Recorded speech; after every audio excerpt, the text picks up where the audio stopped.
Welcome back to After Order, a series from Macrodose and the Alameda Institute exploring power and crisis in today's unstable world.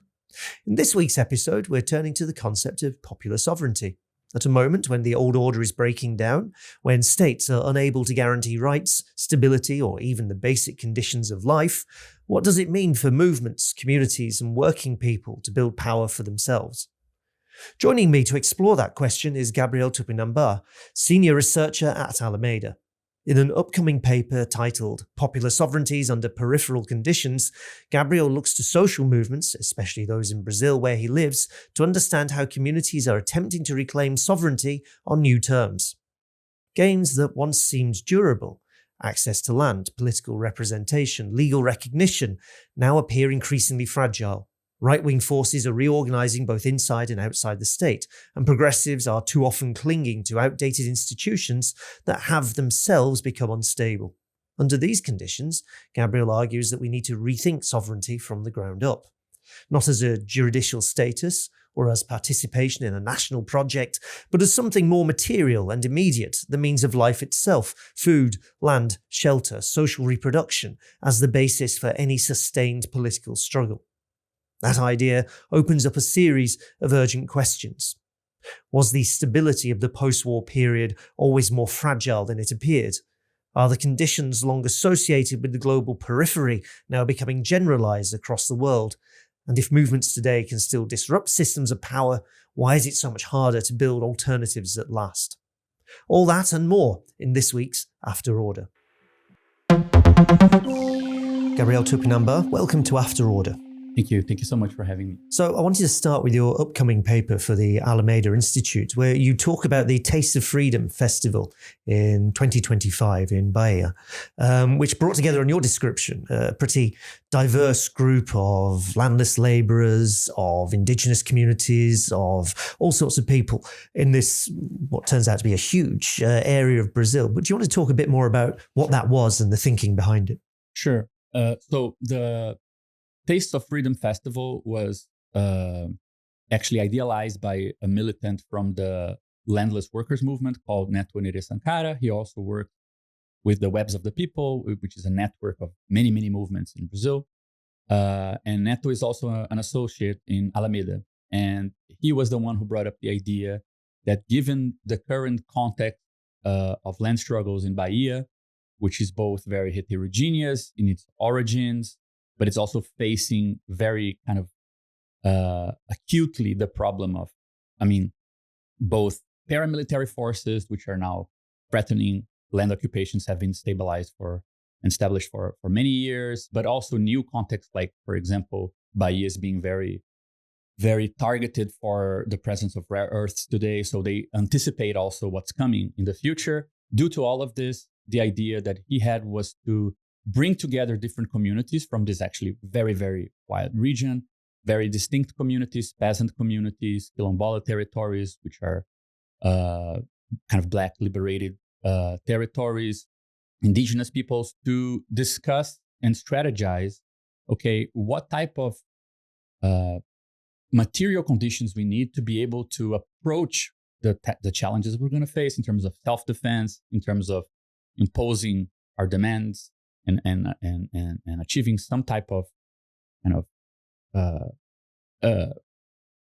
just advancement of our movement under a situation where we now have had a decade of realizing we can't really rely that just because we elected somebody, because a law was passed, that these paramilitary forces, that this kind of different groups and even the police itself won't simply put all of this aside and come at us again. So it was interesting to see that such a complex strategic political motivation actually led them to organize a festival that was centered on food sovereignty and sort of discussion on which type of qualitative relation to the land they must have in order to secure the means for pursuing these struggles.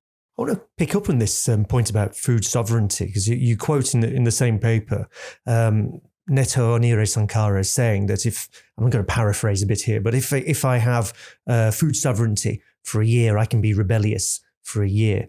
And it's the idea of food as sort of foundational to what sovereignty could be and what it might mean to talk about this. I suppose I'm asking here about if you can describe a bit more how or why you end up with food as the foundation for what sovereignty looks like, and perhaps in putting it into the context of not just in the global north, any number of countries around the world. You can think about the Middle East, across Africa, where countries are significantly import dependent on food. I mean, UK is significantly import dependent for food.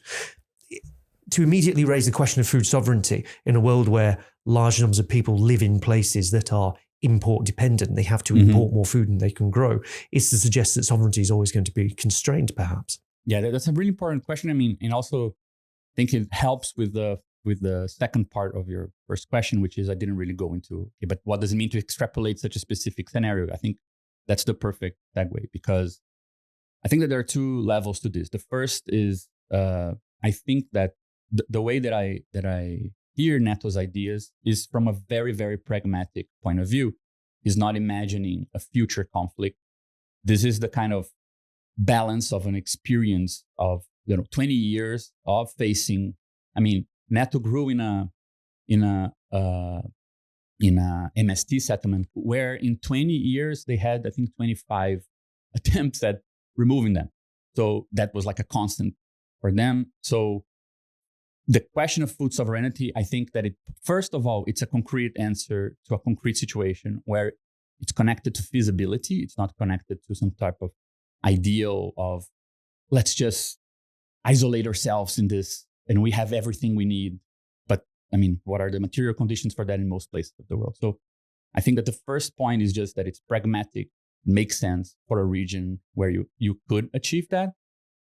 Again, but what that means, again, why then host a meeting with so many communities? Because even in that case, it's not a matter of isolation and full self-sufficiency. They make a very, very strong cases to separate self-sufficiency from sovereignty, right? So sovereignty in Neto's approach, but the approach of especially the webs of the people more generally, it's connected to interdependence that brings about political recognition. So it's not that you need to be self-sufficient, but that you need to be able to rely on those that will kind of increase your own political autonomy and not make a bargain where you get what you need by undoing your own political development. So a lot of what the festival was about was also bringing together producers from different regions and mapping what they have and what they need. So it's not really about it's not a conversation that only makes sense in context where you have access immediately to sufficient needs and so on, right? But the second part of this, which I think it's more important, and I think it's something to go back to in different aspects, is that I think that what's really, really worth extrapolating from this type of example is a kind of approach. I mean, when you go to situations where you have really diverse constraints and that you can't really kind of single out one parameter that you need to optimize in order to win, that means you need to have a more complex model, right? And you can take that to another situation and you'll just see how those parameters apply. So you don't need to export the solution. You can export the framework, I guess.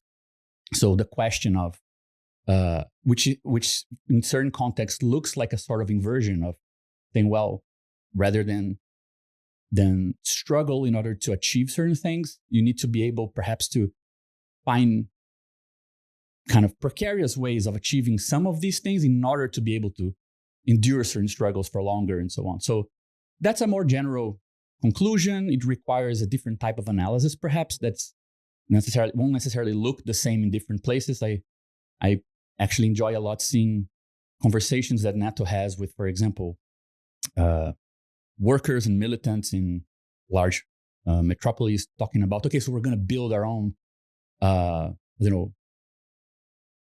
gardens and agricultural areas in the city. And he says, like, what are you doing? Like, makes no sense. Why would you do that? So it's definitely not a sort of romantic call for autonomy. And I think that it's worth also revising why it is that the discussion of political autonomy has become so attached to this idea of complete self-sufficiency. right? So that's also something worth examining.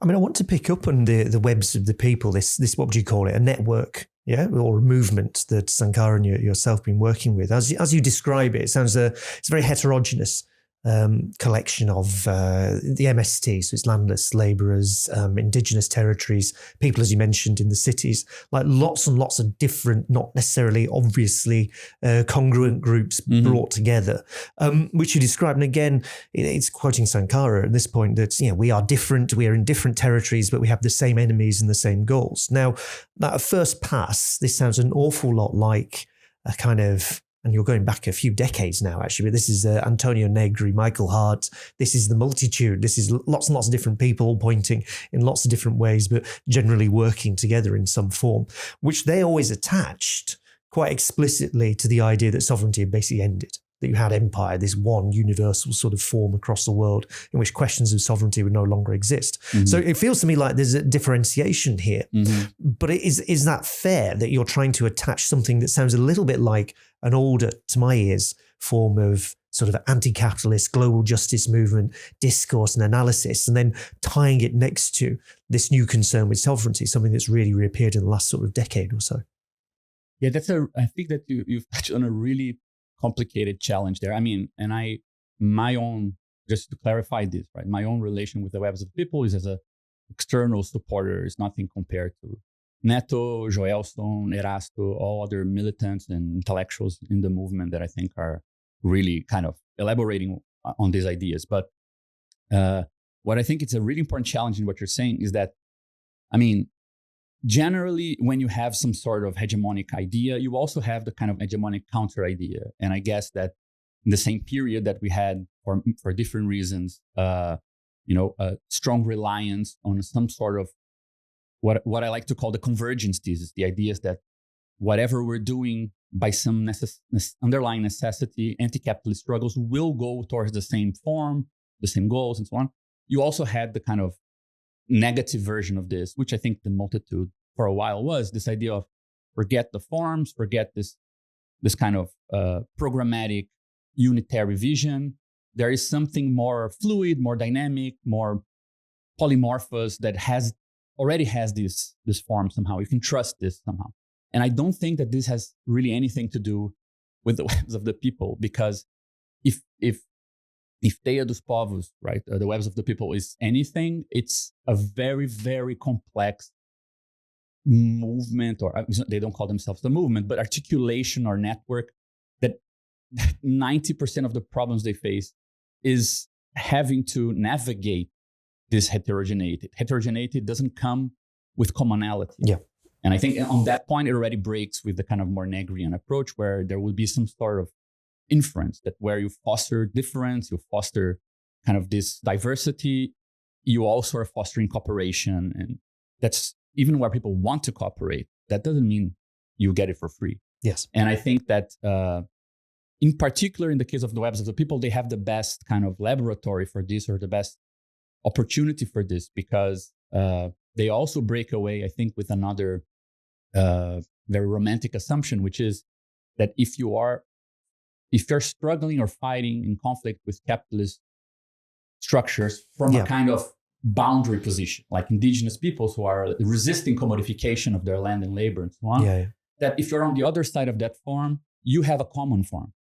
But that makes no sense. And anthropologists will tell you that, there are as many ways of organizing as there are indigenous peoples. There's no common form, even if you can say that they rely more on kinship structures or whatever. So to actually come up with a forum, a kind of assembly space, a strategic space of debate for that degree of heterogeneity implies a totally different approach than this sort of more Negrian multitude approach. So I think that's the first point. So, but what that leads you is to different types of problems, which I think the first thing is, which I think it's very healthy, very refreshing. It's kind of implicit in that formulation from Neto that you mentioned, but perhaps too implicit, which is because you can't really come up with a common horizon. I mean, there's very little in common in the way that precarious worker who lives in a favela in a large city in Brazil the way that they see the world and what they need compared with indigenous populations struggling just to keep their land and so on. They don't share very much. So they don't avoid calling themselves a movement because they believe in some sort of amorphous force. It's just because you need to actually clean the field to focus on work you can actually do together. If they manage to find something they can do, then there is convergence in that particular point. Now, will that convergence build to a bigger convergence or not? You need to do that thing first and then see. You can't anticipate it because even the forms of deliberation are totally different, the rhythms of deliberation. So I think that it's more of a, it's funny, if you read the original documents from the Webs of the People, they were evaluating the limits of the landless workers movement and saying we focus too much on quantity of land and a juridical approach to this to achieving further occupations. But then when we have setbacks, we can't really produce in anywhere that we're living always with the same kind of production culture. So you can't have such a quantitative relation. And second, the state kind of covers the Brazilian territory in very uneven ways. So in some places you can rely on this, some other places you can't. So it was a military strategy to create alliances with indigenous peoples, quilombolas people, because it would create a different relation to the land where that was needed. And because you need those alliances for self-defense.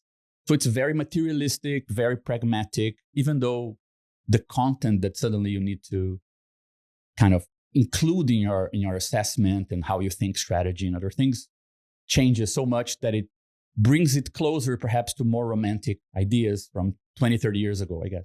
I mean, I suppose that's kind of answered one of the questions that was forming in my head, which is then if you're also heterogeneous, why would you bother talking to people who are so dissimilar from yourself? Mm-hmm. And I suppose you've made the point that this is a kind of a purely political or political military calculation, a strategic calculation, that you need to go and talk to someone else. So this is an alliance you can build on a kind of temporary basis.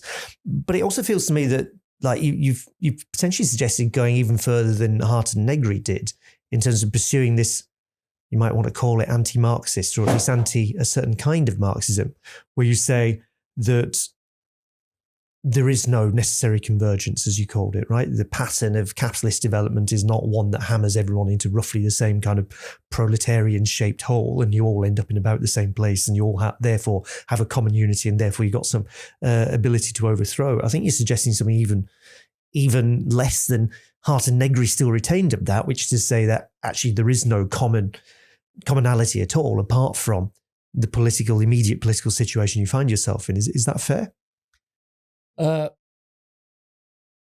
Yeah, I mean, I think that the kind of consolidation of a certain how we call this, like not a feeling, but a sense that okay, there is something we can no longer rely on if we ever could.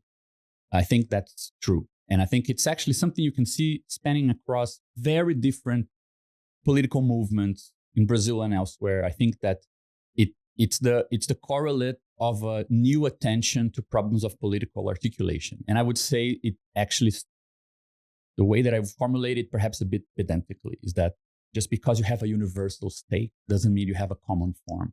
I think that's the core idea. Like, does it mean that wage workers don't have a universal perspective and universal stakes? Of course they do. Does that mean that every struggle they pursue will achieve a common form by necessity? I think not. And I think that a lot of movements are getting to that conclusion in different ways. Is this anti-Marxist? I would say not. I would say that, in my opinion, a Marxist position is one where if there is convergence, then there is convergence. If there is not, there is not. We should be able to assess this from the critique of political economy, from the actual resources we have. I mean, why would there? I don't think that from Marx analysis that it directly stems the assumption that I actually think that if you take, I don't know, to be a bit nerdy, if you go for like the law of accumulation implies increase in pauperization. Pauperization implies that we rely more and more on different forms of social reproduction. If we rely on more different forms of social reproduction, we have heterogeneous forms of social reproduction. So it would imply further accumulation, further heterogeneity, not further homogeneity. I think that if there is a debate on how to read Marx, that means it's Marxist, right? So I think that it would qualify. But I do agree that one of the consequences of there not being a strong Marxist kind of reevaluation, reconstruction of categories, political economy, to think all these things, is facilitating the distancing, which I think it's a problem, because those are the categories that are still the best categories to think about urban struggles of, large masses of workers. So if you allow these things to drift apart and you're not interested in finding where they speak to one another, I think that we're going to get an even worse situation for finding means of articulation. So that's also something I'm very interested. That's why I have the little nerdy parentheses there, because it's something interesting a lot on how do we unify this theoretically, at least, Well, there's a kind of, there's different traditions around either explicitly Marxist or close to it that do talk about how heterogeneity can produce a form of convergence, right? You mentioned one, explicitly in the paper you talk about the peripherization thesis, that broadly, to summarize, I suppose, the idea that what you might see sitting in the global north as the collapse of social forms and social organization, the breakdown of many things that seem stable, looks, if you're in the south, as this is a generalization of conditions you already have. The real condition of capitalism isn't the relatively organized, stable system you see in the north. It's in fact the sort of more chaotic, uncertain situation you have in the south. And there's potentially sort of political conclusions to draw out of that. The other one I think of is combined and uneven development and its attachment to political strategies. Most obviously associated with Leon Trotsky, and although before him, help hand Alexander Pavus, writing about the Russian Revolution, the coming Russian Revolution at the time, and dealing with the problem of a very small working class in a very large, mostly peasant country. So how do you make this heterogeneity of different things suddenly work as a kind of revolutionary or political organization? So it's not an uncommon problem to think about this, but it does all suggest that, and you do say this, I think, in the paper, and I think it's the right point, which is that the assumption of stability, the assumption that the stable version of capitalism we've kind of had for the last, let's say in the global north, 70 odd years, give it the maximum length, was in fact a blip in capitalist development. That really the thing has always produced heterogeneity, has always produced divergence, has always produced instability.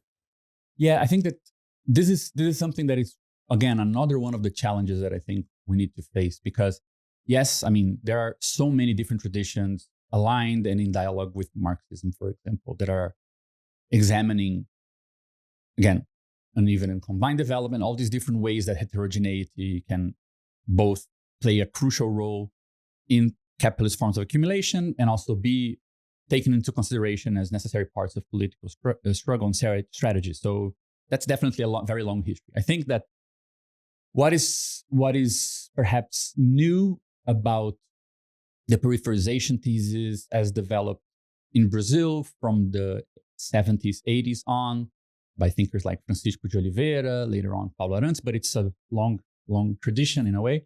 I think it's this idea that it's at least trying to explicitly give another twist to dependence theory, especially in the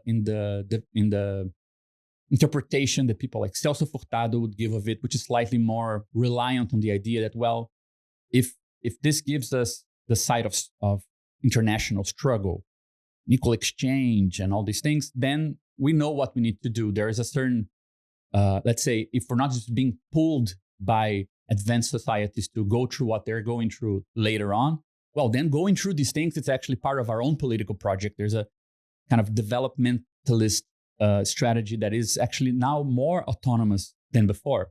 And I think that the main thesis, the main kind of critique that this peripherization thesis tries to propose is that, well, we're not lagging behind at all. In fact, we're a laboratory of very advanced ways that capitalism is integrating. They say things like, archaic forms are gaining new functions in capitalist relations, and capitalist relations reproducing these archaic forms because they are totally integrated. So you have platformization and evident return of, slave-like work conditions, and they they go very well together and so there's all of that. But I think that the issue with this is that if you look at the politics that comes out of peripherization approaches, I think that it has the refreshing, I would put it like this, it has the merit of looking at some type of analyses that were proposed in the global north. For example, I think of someone like Mark Fisher, and these ideas of we're looking at the cancellation of the future, our political imagination is blocked, and things like this, and a certain recognition, but with a hard kind of, it's hard to find exactly where it's stemming from, if not from a kind of ideological pressure from the return of the extreme right. From the standpoint of peripherization, you could understand this as well as the conditions from the global south start to kind of seep into other societies that haven't necessarily experienced that in that way. You suddenly find yourself defending what you had instead of proposing new things, and that changes this conservative, like progressivism looks a bit more conservative all of a sudden.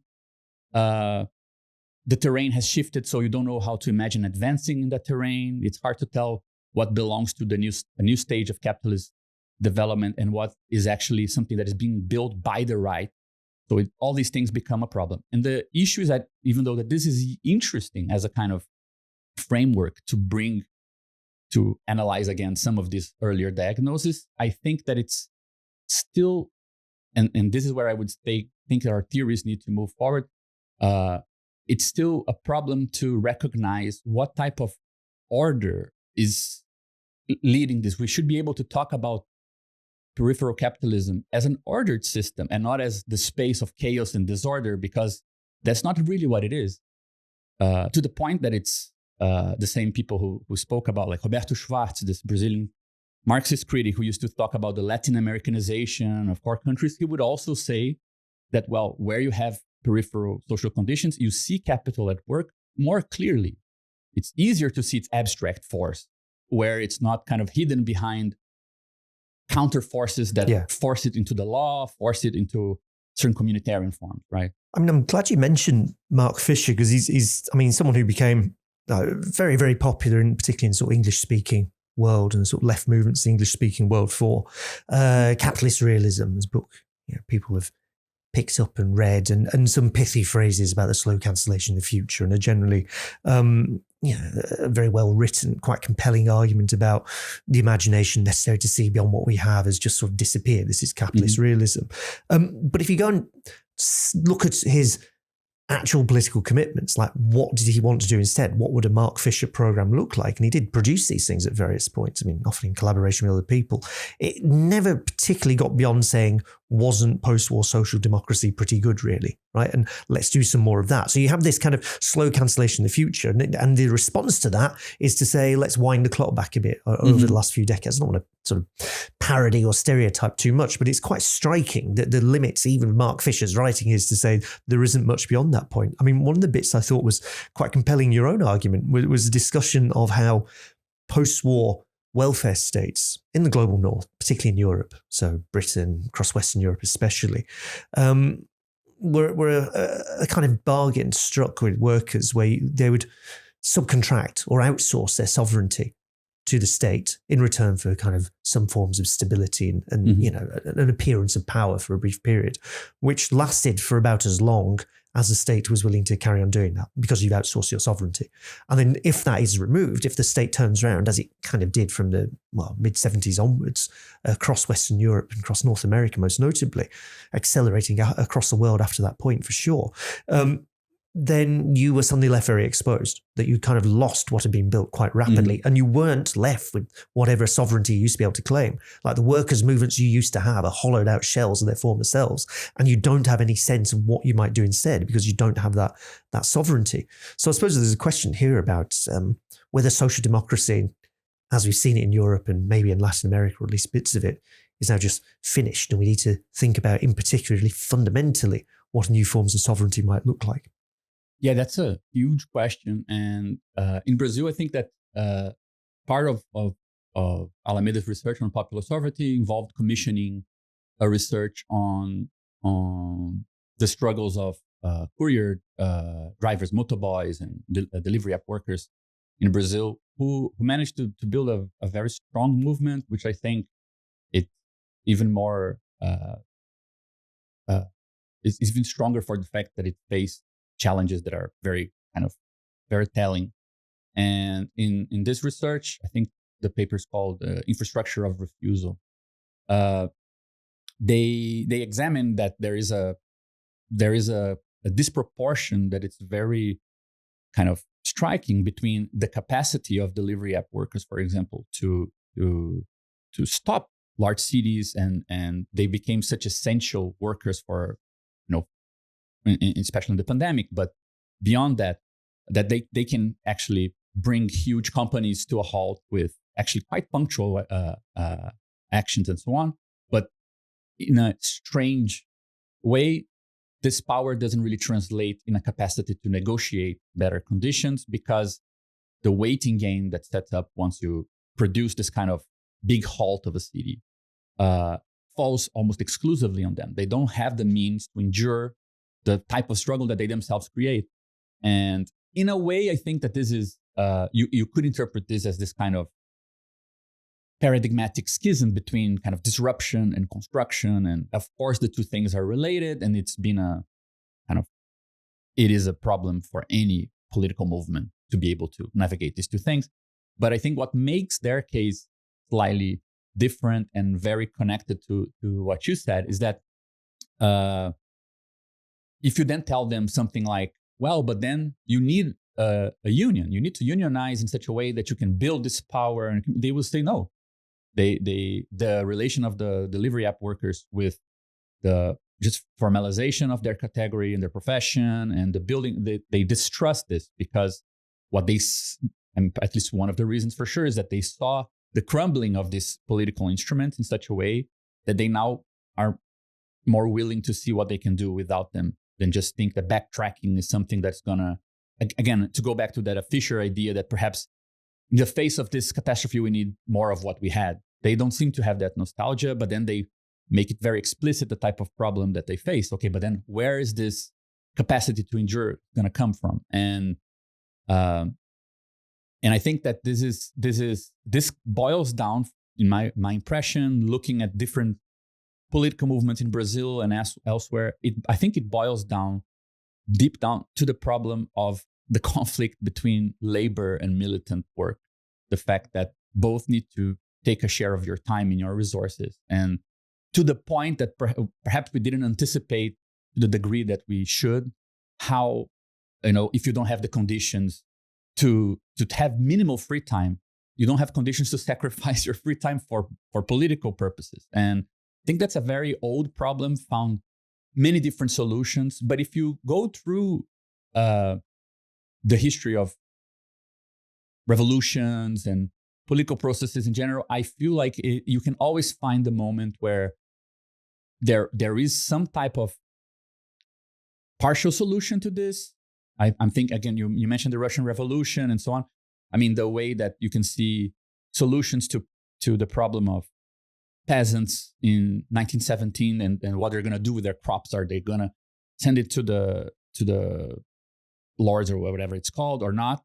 And the way that the Bolsheviks support them in a certain crucial moment that's going to conciliate these two sides, and then becoming a problem in the next moment. So this question of production and reproduction of the struggle itself, I think that now it's becoming very evident that you don't need to have access to land and to be in the rural area to pose the problem of how, the conditions of your reproduction determine in some degree how far you can take a struggle, right? And the type of problem that this produces, which I think it's also particularly relevant, is that, again, if the peripherization thesis helps shedding a new light, perhaps, on problems that we face in radical politics in the global north, the first useful thing to me is that it takes away a bit of the strength of arguments that think fragmentation on the left stem from neoliberal individualist ideology, or at least from that alone. Because the moment that you can't make sure that your sacrifice and the time that you spend doing politics is not taking time from your life. The moment that conflict is in the forefront, the amount of struggles within the left that you get, because everything is just so much harder, and everyone else is creating a kind of a obstruction that you simply don't have time to deal with, diplomatically or whatever. So I think that you get a chance to perhaps develop a kind of political economy of militant life as well from this type of question. I mean, this is the problem of socialism being too many meetings, I think how Oscar Wilde once put it, right? But this is a long-standing sort of issue for any kind of organization for as long as industrial capitalism in particular has been around, and there's two versions of solutions to it. One of them, and it's a bit of a freighted term, but one of them is a labor aristocracy, or at least better paid workers who have more free time and therefore more capacity to organize. And you can go through, certainly in the 20th century, the sort of big massive labour upset. So end of the First World War, coming to the 60s and the 70s, it is classically the better paid workers who are leading the movements against the First World War at the end of the First World War and carrying on into the 20s. It is car workers who are the most militant you find across Western Europe and North America in the 60s into the 70s, right? These are people who are kind of well paid, right? And they're really well organized, and they're not like the poorest, most desperate people in the working class at the time. And that's partly why they have some capacity to do this. The other version of the solution, the one that I think has now really come to the fore, is bureaucratization, that you create a bureaucracy, you outsource your ability to organize to someone else. The trade unions very rapidly, as soon as they're legalized, in Germany, in France, in Britain, they start to establish this version of a trade union bureaucracy that will do some of this organisation work. And we have a kind of version of it now with NGO land and any number of people rattling around lots of different organisations where it is a full-time bureaucracy that is being paid by subs to organise. These are versions of solutions to that problem. None of them seem particularly satisfactory in a world where absolutely everyone is being hammered out into something like this. You do not have very much free time. You do not have very much money. You have very few other resources. None of these older 20th century leading into 21st century solutions appear to be able to work there. But what have people come up with instead? I mean, if you're advising, if you're going to sit here and tell people in the global north what they could be doing and what they might learn from some of these movements in the south, what would it start to look like? Yeah, I mean, I think this goes back to the extrapolating question. How could you generalize from these discussions? I mean, I think that just to summarize what we've kind of glossed over here, like you can see that even though this festival and the concerns that NATO and other comrades there have about sovereignty and autonomy, they don't share much immediate, even within Brazil, they don't share much ground with delivery app workers in the city. But at the same time, you see, for example, another militant who is also a very important intellectual in Brazil now called Paulo Galo, who is himself a delivery worker, learning from, he visited and he has good relations with the Webs of the People and other militants there. And his conclusion was, well, maybe rather than having, I mean, there is still some kind of a low curve of, collective action for disruption. The cost of proposing certain actions still not very high, because you are sometimes an essential worker. You have some power of disruption.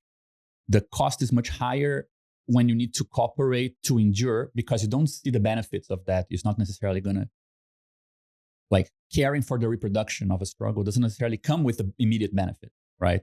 So the curve of what you need to the lump you need to go through, it's much harder. So, for example, he came up with this idea that maybe we need a sort of rear guard organization rather than a vanguard. Coming up with disruptive strategies, something that you can kind of trust spontaneous struggles and revolts to produce some of it. But we're not really managing to withstand the ups and downs of revolt for long enough to see what would appear. And I feel like in the desperation of having to give form to these things, or the desperation that they will never have some form, and if we support this indefinitely, something bad is going to come. It's going to be taken up by the right wing or whatever. We want to have a clear horizon too early on, like a program or something to just throw on top of these things. And the idea of a rearguard party, as far as I understand Galo's proposal, is, well, maybe left-wing forces who have some resources should pull these resources into guaranteeing that these things can go on for long enough for them to have the means to self-determine what the hell they want to do. It's a different idea. I think it rather than assuming that if that kind of popular form, that kind of clear sense of demand is not emerging, that it's an inherent property of these new struggles. But if you have such a deep problem with the material reproduction of struggle, maybe they don't have time enough to produce this. And in that desperation, we will ultimately revert back to the solutions that you just suggested, right? Labor aristocracy, bureaucratization, NGOization, or whatever we call it, right? So I think that there is no model in what's going on that can be exported. The conditions are very diverse. I think that the fact that there are perhaps more parameters to consider is useful. And I think those challenges, such as the one that Gallo is putting in these terms, I think those are useful challenges more than solutions, perhaps. There was an anarchist fanzine produced in Huddersfield in the late 1990s and early 2000s called Rearguard Action, which I think is a nice example of some parallel thinking perhaps emerging in unexpected parts of the world. But Gabriel Tupinambá, thank you very much for joining us today. Oh, it was a pleasure.